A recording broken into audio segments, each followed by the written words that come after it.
మా అమ్మ ఒకరిది నిమిషం ఒకసారి అలా ఫోన్ చేస్తూనే ఉంటది. నువ్వు చెప్పరా. తమ్ముడు, అమ్మ కాల్ చేస్తుంది అంటున్నావు కదా, ఒకసారి లిఫ్ట్ చేసి మాట్లాడొచ్చు కదా. మీరేం ఉచిత సలహాలు ఇవ్వాల్సిన లేదులే. ఒకప్పుడు నేను కూడా నీలాగే మా అమ్మ పదే పదే ఫోన్ చేస్తుందని విసుక్కునేదాన్ని. కానీ సడన్ గా ఏమైందంటే ఇంట్లో సిచ్యువేషన్స్ వల్ల, ఫ్యామిలీ టెన్షన్స్ వల్ల మా అమ్మగారు సడన్ గా డిప్రెషన్లోకి వెళ్ళిపోయారు. నెల రోజులు తన దగ్గర నుంచి ఫోన్ రాకపోయేసరికి ఎంత స్వచ్ఛమైన ప్రేమను నేను కోల్పోయానో నేను తెలుసుకున్నాను. మనం పదే పదే విరగ్గొట్టినా విరగలేనిది ఒకటి ఉంది. ఏంటది?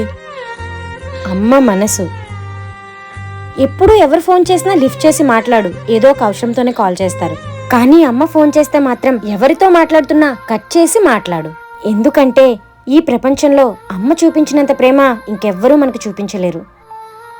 హలో అమ్మా, నేను ఇంటికి వస్తున్నాను, ఇద్దరం కలిసి భోంచేద్దాం.